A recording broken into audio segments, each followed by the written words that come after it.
घबराने की ज़रूर बात आएगी। शनिवार शोध में निफ्टी का एनालिसिस, निफ्टी को करीब 23,500 तक लेके आ सकती है, उससे नीचे भी जा सकता है।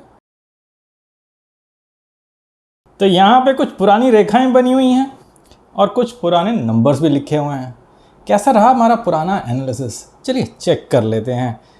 तो पिछले सप्ताह तो मैं शनिवार शोध बना नहीं पाया था, कुछ व्यस्त हो गया था, कुछ फैमिली इमरजेंसी आ गई थी, लेकिन YouTube लाइव में मैंने निफ्टी का एनालिसिस ज़रूर किया था। तो अगर आप निफ्टी लाइव देखते हैं तो आपको पता होगा कि मेरा एनालिसिस क्या था। चलिए आज डिटेल में एनालिसिस भी कर लेते हैं और देखते हैं कि पिछला एनालिसिस कितना ठीक रहा।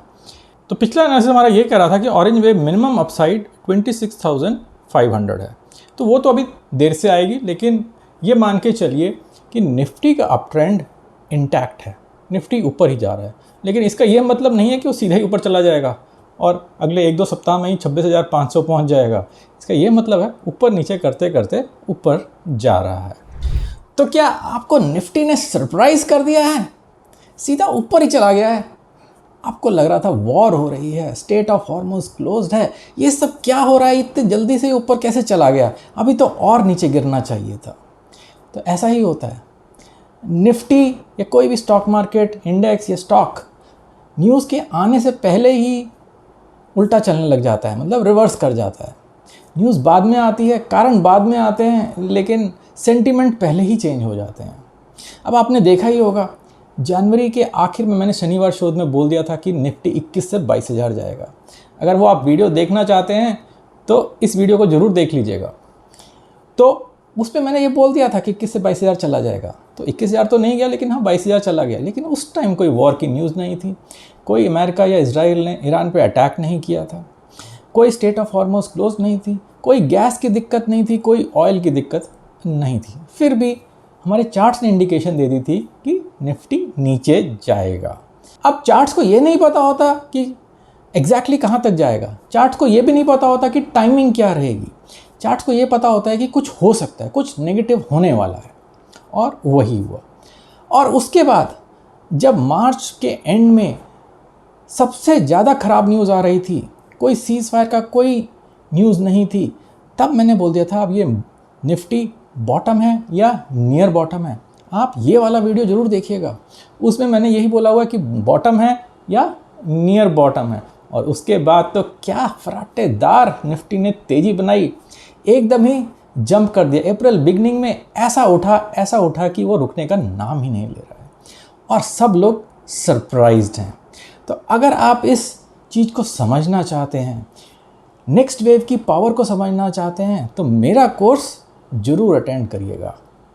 तो अब आगे क्या होने वाला है उसका विश्लेषण कर लेते हैं। ये ऑरेंज वेव का एनालिसिस हमने करीब 3-4 सप्ताह पहले कर दिया था। तो 26,500 मतलब जो रीसेंट हाई था वहाँ तक तो जाना चाहिए, उसके ऊपर जाना चाहिए। अभी क्या लग रहा है, अभी ये लग रहा है यहाँ पे एक ग्रीन वेव बन रही है। ये ग्रीन वेव अभी कुछ ऐसे बन रही है कि ये थोड़ा सा ऊपर जाएगी। अब जो पिछले 2-3 दिन की क्लोजिंग है वो इतनी अच्छी नहीं है, तो हो सकता है ट्रेडर्स घबराए हुए हैं। मेरे को लगता है घबराने की अभी बात नहीं है, लेकिन 1 सप्ताह बाद घबराने की ज़रूर बात आएगी। हो सकता है वो 1 सप्ताह हो सकता है 2 सप्ताह हो। तो टाइमिंग पे मैं इतना नहीं बोल रहा हूँ, लेकिन घबराने की बात आएगी।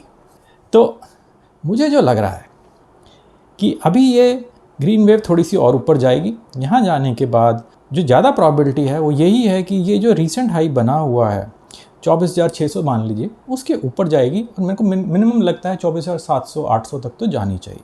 लेकिन ये भी हो सकता है कि ये ऊपर तक ना जाए, मतलब क्रॉस ना करे और जस्ट वहाँ तक जाए और उसके बाद नीचे गिरना शुरू हो जाए। तो वो देखते हैं, समय ही बताएगा कि ऊपर जाती है कि नहीं जाती, लेकिन प्रॉबिलिटी ज़्यादा यही है कि ये ऊपर जाएगी। ऊपर जाएगी मतलब 24,700-800 तक तो जानी चाहिए। अच्छा, उसके बाद एक नई वेव शुरू होगी और वो निफ्टी को नीचे की तरफ लेके आएगी। वो वेव कुछ ऐसे बनेगी, और जो वो वेव होगी उसका मैं कलर अलग कर देता हूँ, उसको मैं रेड कलर दे देता हूँ ताकि वो आराम से हम डिस्टिंग्विश कर पाएँ। तो वो जो रेड वेव होगी वो निफ्टी को करीब 23,500 तक लेके आ सकती है, उससे नीचे भी जा सकता है, पर अभी मान के चलते हैं 23,500 क्योंकि जब एक बारी टॉप बन जाएगा उसके बाद ही हम देखेंगे कि ये डाउन साइड कहाँ तक हो सकती है। तो जहाँ पे ये रेड वेव ख़त्म होगी वहाँ पे ऑरेंज वेव का सेकेंड लेग ख़त्म होगा, और ऑरेंज वेव का फर्स्ट लेग ख़त्म होगा जब ये ग्रीन वेव ख़त्म होगी।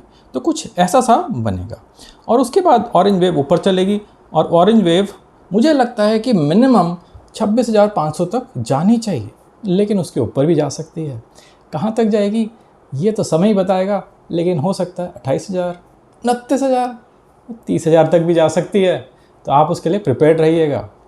तो देखा आपने, अब हम बात कर रहे हैं निफ्टी 30,000 जाएगा, और जाएगा नहीं जाएगा वो तो समय ही बताएगा, लेकिन 26,500 जरूर जाएगा। और अगर आप इसी तरह का एनालिसिस समय से पहले जानना चाहते हैं तो मेरे चैनल को सब्सक्राइब करिए और इस वीडियो को अधिक से अधिक लाइक करिए। चलिए फिर मिलेंगे अगले शनिवार शोध में। नमस्ते और धन्यवाद।